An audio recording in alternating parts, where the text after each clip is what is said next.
अस्सलामुअलैकुम वरहमतुल्लाहि वबरकातुह। आज इतवार का दिन है। संडे कमेंट बॉक्स #34 यानी 34वां एपिसोड है, जिसमें हमारे चंद साथियों के चंद सवालात हैं।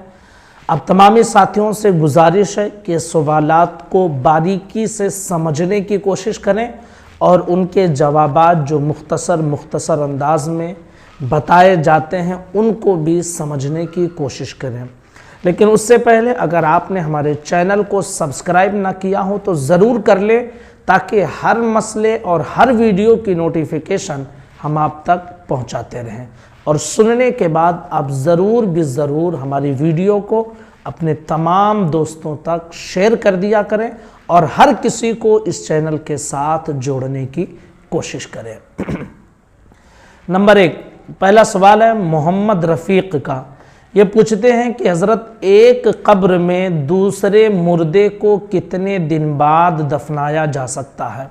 हमारे यहाँ लोग पक्की कब्र बना देते हैं। पक्की कब्र बनाना जायज़ है या नहीं?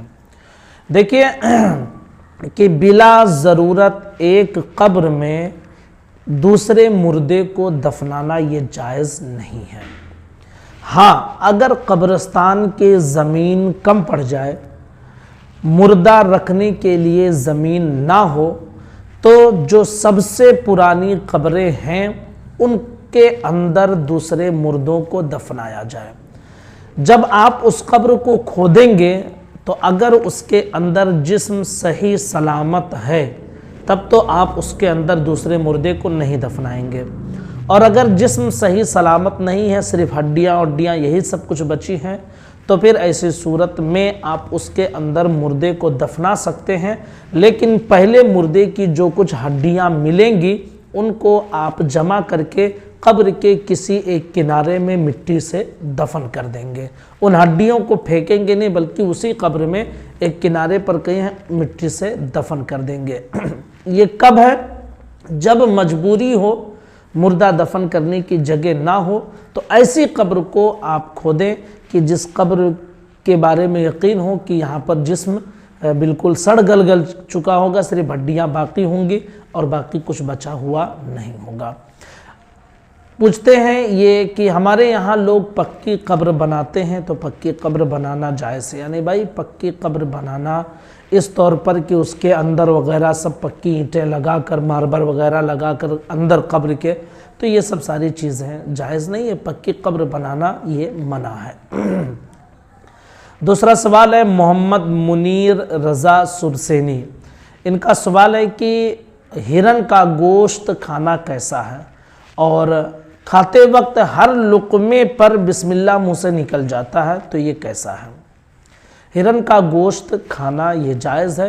हिरन उन जानवरों में से है कि जिन जानवरों का गोश्त खाना हलाल है।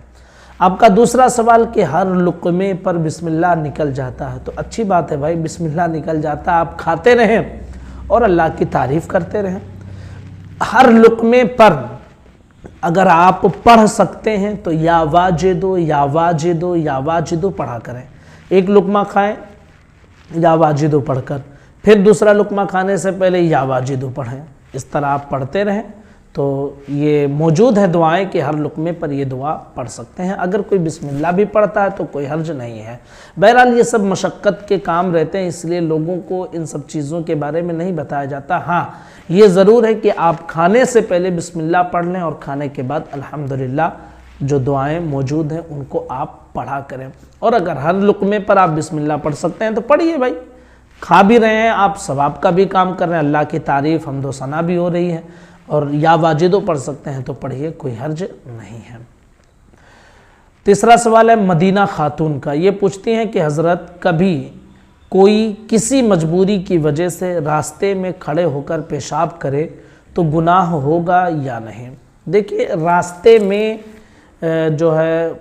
जो लोगों के आने जाने का रास्ता है, जिस पर लोग चलते फिरते हैं, तो ऐसे रास्ते में बैठकर या खड़े होकर बहरहाल किसी भी सूरत में ऐसे रास्ते पर पेशाब करना दुरुस्त नहीं है कि जिस रास्ते से लोगों का आना जाना है। हाँ, रास्ते के किनारे पर अगर आप करना चाहते हैं कि जहाँ लोगों का आना जाना नहीं होता, जैसे सड़क का एकदम बिल्कुल किनारा होता है, तो वहाँ जायज़ है। अब अगर कोई ऐसी मजबूरी है कि खड़े होकर करना पड़ रहा है, तो भाई मजबूरी उज़्र शरीयत में माफ़ होता है, ऐसे शख्स को गुनाह नहीं मिलेगा जो मजबूरी की वजह से या किसी उज़्र की वजह से गुनाह ये काम कर रहा हो। और खड़े होकर पेशाब करना ये गुनाह का काम नहीं है।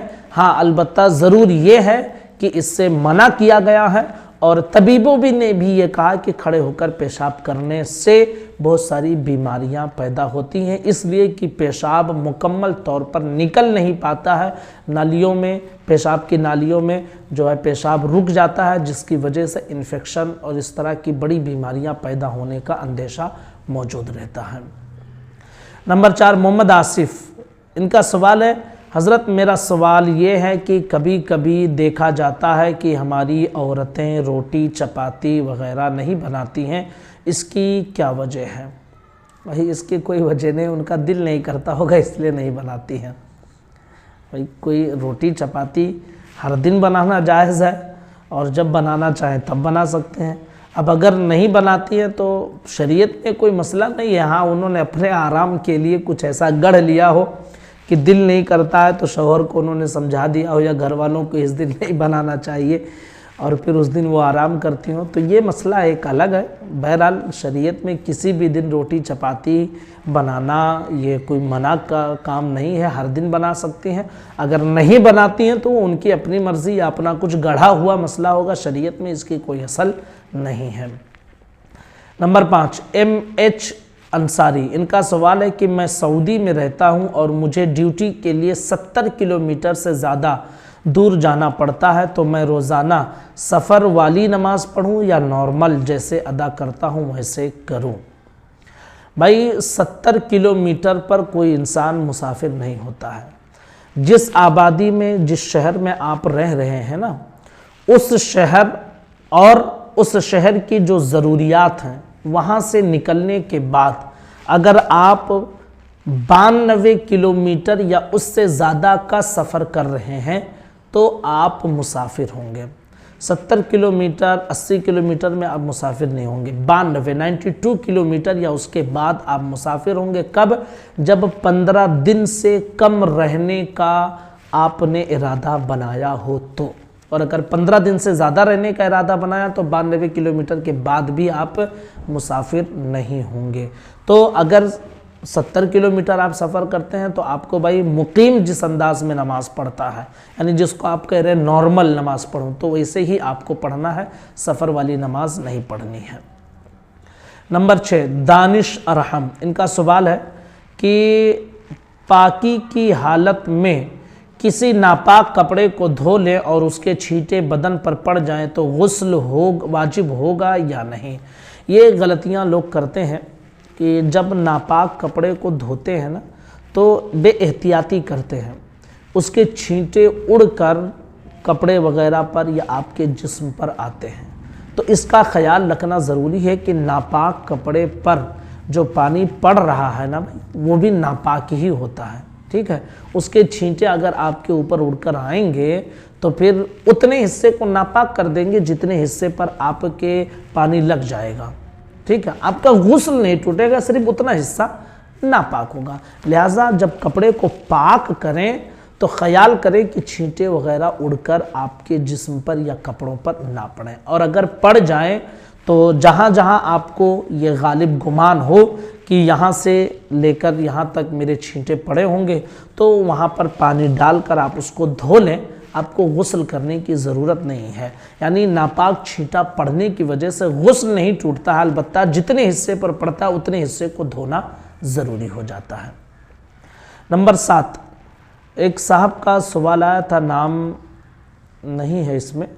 अगर कोई देवबंदी अपने लिए दुआ करने को कहे तो क्या दुआ करना चाहिए, इसका क्या हुक्म है? भाई दुआ करना चाहिए, इसमें कोई हर्ज नहीं है। और देवबंदी, वहाबी, ये सब जो लोग अहले सुन्नत वल जमात के अलावा हैं या फिर इस्लाम के अलावा जो और लोग हैं वो दुआ वगैरह करने के लिए कहें तो सबसे बेहतर उनके हक़ में आप हिदायत की दुआ करें। अल्लाहुम्मा हदीनी, अल्लाहुम्मा उनके बारे में आप कि अल्लाह उन्हें हिदायत दे। ठीक है, तो आप उनके बारे में जो है हिदायत की दुआ करें। और अगर कोई परेशान हाल है किसी वजह से तो उनके लिए भी दुआ कर सकते हैं, इसमें कोई हर्ज नहीं है बहरहाल, लेकिन उनकी हिदायत के लिए दुआ करना चाहिए। नंबर 8, अजमल हुसैन। इनका सवाल है कि मेरी अम्मी के रमज़ान में कुछ रोज़े क़ज़ा हो गए थे तो वो अदा करने के लिए रोज़े से थी, लेकिन 1 घंटे के बाद तबीयत ख़राब होने लगी तो रोज़ा तोड़ दिया, तो अब उन पर कफ़ारा तो नहीं होगा? देखिए कि इस सूरत में कफ़ारा नहीं होगा, क्योंकि यहाँ मजबूरी की वजह से जो है रोज़े को तोड़ा गया है, तो कफ़ारा नहीं होगा। हाँ, ये ज़रूरी है कि उस रोज़े की क़ज़ा करें, और अगर अब जिसमें क़ज़ा करने की ताकत नहीं है तो फिर उसका फ़िदिया अदा करना आपके लिए ज़रूरी होगा। नंबर 9, तबस्सुम अली। इनका सवाल है कि मुसलमानों पर शराब कब हराम हुई और कब जायज़ थी? भाई, मुसलमानों पर शराब की हुर्मत का हुक्म सन 3 हिजरी ग़ज़वे खंदक के चंद दिनों के बाद शराब को हराम किया गया। उससे पहले शराब की हुर्मत पर कोई आयत या हुक्म नाजिल नहीं हुई थी। अब ये पूछा गया जायज़ कब थी, तो जायज़ कब थी इसका ये मतलब नहीं कि भाई कोई अल्लाह का हुक्म था कि तुम लोग शराब पियो, ऐसा हुक्म नहीं था। मना नहीं किया गया था शराब पीने से, पहले की शरीयत में जो चल रहा था बस उसी एतबार से वो चलता हुआ आ रहा था। ठीक है, ये नहीं कि मतलब जो है हुक्म दिया गया था कि ये लोगों तुम शराब पियो, जैसे शराब पीने से मना किया गया है ऐसे शराब पीने की इजाज़त के बारे में कोई हुक्म नाजिल नहीं हुआ था कि ये लोगों शराब पियो, नहीं, ये मसला नहीं था। मसला ये था ना कि पहले से वो चलता आ रहा था, और एक साथ अगर पाबंदी लगाई जाती तो फिर उन पर अमल करना मुश्किल होता। इसलिए इस्लाम ने धीरे धीरे धीरे धीरे धीरे धीरे एक एक हुक्म को लोगों के सामने पेश किया, उनके करने में भी आसानी हुई और लोगों ने उन चीज़ों को छोड़ भी दिया और उन्हें एहसास भी नहीं हुआ। तो पहले शराब पीना ये मना नहीं था, पीते चले आ रहे थे। अलबत्ता 3 हिजरी और ग़ज़वे खंदक के कुछ दिनों के बाद शराब की हुर्मत पर आयत नाजिल हुई और शराब को मुकम्मल हराम करार दे दिया गया। नंबर 10, ज़ीशान अहमद। ये पूछते हैं कि धुआं लगने की वजह से आँख से पानी निकले तो वो पानी नापाक है या नहीं? भाई, दुखती आँख से अगर पानी निकले तो वो पानी नापाक होता है। धुआं लगने की वजह से या रोने की वजह से आँखों से जो आंसू पानी निकलते हैं ये नापाक नहीं होता, ये पाक ही रहता है, इसकी नापाकी का हुक्म नहीं है। हाँ, दुखती आँख है तो फिर उससे जो पानी निकलेगा वो पानी नापाक होगा। नंबर 11, सुहेल अनवर। ये पूछते हैं कि हज़रत मैंने कपड़ा धोकर डाला था, मेरे घर के किसी ने वो कपड़े हटाकर खिड़की पर डाल दिए और उस खिड़की पर कुछ दिन पहले नापाक कपड़ा डाला हुआ था, तो क्या मेरे पूरे कपड़े नापाक हो गए? नहीं भाई, ऐसा नहीं है। देखिए कि अगर कोई नापाक कपड़ा किसी रस्सी पर या किसी ऐसी जगह पर डाला गया कि जिस नापाक कपड़े से जो है पानी टपक रहा था और वो पानी रस्सी वगैरह में लग गया, ठीक है, अब वो कपड़ा सूख गया, आपने उसको उठा लिया, लेकिन वो रस्सी अभी नापाक ही रहेगी क्योंकि उसने नापाक पानी को अपने अंदर ले लिया है। अब फिर दोबारा उस रस्सी पर या उस जगह पर ऐसा कपड़ा डाला गया कि जो कपड़ा इतना गीला है कि रस्सी को वो तर कर देगी, तो मतलब ये कि रस्सी की नापाकी अब उस कपड़े में वापस लग सकती है। तो अब ऐसे सूरत में वो कपड़ा जितने हिस्से पे रस्सी लगी है उतना हिस्सा फिर नापाक हो जाएगा। लेकिन आपका जो मसला है ना कि आपने कपड़ा सूखने के लिए डाला था और कुछ दिन पहले किसी ने उस कपड़े खिड़की पर कुछ कपड़े डाले हुए थे जो नापाक थे। तो अगर आपका कपड़ा रस्सी पर इतना सूख गया था कि खिड़की पर डालने के बाद खिड़की को वो तर नहीं कर रहा है कपड़ा, तो आपके कपड़े पर नापाकी का हुक्म नहीं लगेगा। और अगर आपका कपड़ा इतना गीला था कि खिड़की पर वो तर हो रहा था और ऑलरेडी खिड़की पर ऐसा कपड़ा पहले डाला गया था जो नापाक था और उसने खिड़की को तर कर दिया था, तो अब आपका कपड़ा उस पर डालने की वजह से नापाक हो जाएगा। तो इसकी बड़ी तफसील है जिसको वीडियो में समझाना बड़ा मुश्किल होता है। हाँ, सामने सामने अगर बैठे हों तो आसानी के साथ प्रैक्टिकल करके लोगों को समझा दिया जाता है तो बड़ी आसानी से समझ जाते हैं। अब यह वीडियो में जो है ना प्रैक्टिकल करके थोड़ा बड़ा मुश्किल हो जाता है लोगों को समझाना और वीडियो भी लंबी हो जाती है जिसकी वजह से बड़ी दिक्कतें होती हैं। तो भाई अगर आपके करीब में कोई आलिम दीन हो, मसाइल वगैरह अच्छे तरीके से समझते हो तो उनके पास जाकर इस मसले को जो है अच्छे अंदाज में समझ लें। बाहर शरीयत में ये मसला मौजूद है तो वहाँ उनको दिखाकर या उनसे पूछकर अच्छे अंदाज में समझ लीजिए ताकि आपके अंदर जो वसवसे या ख्यालात आ रहे हैं वो आसानी से आप दूर कर सकें। नंबर 12, ये ज़ैनुल आबदीन का सवाल है। पूछते हैं इन भाई साहब का तो मसला ऐसा ना कि कोई एक सवाल ये डाल देते हैं तो फिर उनको ऐसा लगता है यार कि मैं जो है ना हमेशा वीडियो बनाने पर ही सवार रहता हूँ। एक वीडियो में डाले, फिर दूसरी वीडियो में, फिर तीसरी वीडियो में, फिर चौथी, हर वीडियो में बंदा ये कमेंट कर देगा कि आपको वो सवाल पूछा था आपने जवाब नहीं दिया। भाई साहब आपके ही सिर्फ सवाल नहीं रहते, हमारे बहुत सारे साथियों के सवाल रहते हैं। मेरी बात को आप बुरा ना माने, आप अपने बारे में सोचें कि क्या मैं ही एक आदमी हूँ जिनके जवाबात मुझे देना रहता है? बहुत सारे लोग रहते हैं। ठीक है, तो सवालात आप कर दें, ठीक है, जवाब इंशाल्लाह मिलेगा, उसके हवाले से परेशान ना रहे। तो कम से कम 50 बार तो सवाल किया होगा इन्होंने, मुबालगे के साथ कह रहा हूँ। इन्होंने पूछा कि भाई शाकिरा का माना क्या होता है? शाकिरा का माना होता है शुक्र करने वाली, ठीक है, अल्लाह का शुक्र करने वाली। और उम्मुल फज़ल का माना क्या होता है? तो उम के माने माँ होते हैं और उम के माने असल होते हैं और फ़ज़ल के माने मेहरबानी, अज़मत, ये सारी चीज़ें होती हैं। उम्मुल फ़ज़ल यानी मेहरबानी की माँ, फ़जीलतों की माँ, फ़जीलतों की असल, इस तरह इसका माना बन सकता है। और साथ ही साथ एक साहब ने, अंसारी रेहान है, इन्होंने अमीन का माना पूछा है। तो अमीन का माना होता है अमानतदार, ठीक है, जो ख़यानत ना करे, अमानतदार जो इंसान हो उसको अमीन कहा जाता है। नंबर 13, नौशाद अहमद, इनका सवाल है कि अगर बीवी पाक साफ़ हो तो उसकी शर्मगाह पर मुंह लगा सकते हैं या नहीं? नहीं भाई, मना है इससे। आपका मुंह यार पाक साफ़ है और शर्मगाह ये नापाकी के निकलने की जगह है और वहाँ पर मुंह लगाना ये अच्छी बात नहीं है। तो हरगिज़ इस तरह की हरकतें नहीं करनी चाहिए। और नेट वगैरह के ज़माने में नौजवान भाई बहनें इस तरह की चीज़ें देखते हैं और इस तरह की हरकतें करते हैं। खुदारा इससे बाज़ आएँ और इस तरह की हरकतें हरगिज़ ना करें।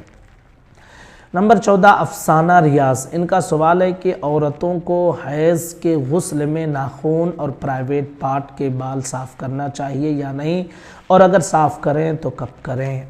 भाई हैज़ से फारिग होकर आप गुस्ल कर रहे हो या निफास से फारिग होकर गुस्ल कर रहे हो या हम बिस्तरी के बाद आप गुस्ल कर रही हो या जब आप गुस्ल करना चाहें, आप अपने नाखून काटना चाहते हैं तो नाखून काट लें, नहाने से पहले काटना चाहते हैं तो नहाने से पहले काटें, बाद में काटना चाहते हैं तो बाद में काट लें। प्राइवेट बाल जो है ये नहाने से पहले ही काट लेना चाहिए और उसके बाद नहा लें ताकि जिस्म पर कहीं बाल वाल लगे हों तो वो अच्छे अंदाज में साफ़ हो जाए। और अगर नहाने के बाद भी आप प्राइवेट बाल को साफ़ करते हैं तो ऐसा नहीं कि उसकी वजह से नापाक हो जाएंगे, अलबत्ता बाल वगैरह इधर उधर लगने का अंदेशा ज़रूर रहेगा, इसलिए नहाने से पहले सफाई कर लें तो ये ज़्यादा बेहतर रहेगा। नंबर 15, लुकमान साहब का सवाल है। ये पूछते हैं कि जब अजान हो तो लेटरिन और पेशाब जा सकते हैं या नहीं? भाई अगर ज़रूरत बहुत तेज़ ना हो तो आप रुक जाएं, अजान हो जाए उसके बाद आप जाएं, और अगर ज़रूरत हो तो फिर आप जा सकते हैं, कोई हर्ज नहीं है। अस्सलामु अलैकुम व रहमतुल्लाहि व बरकातुहू।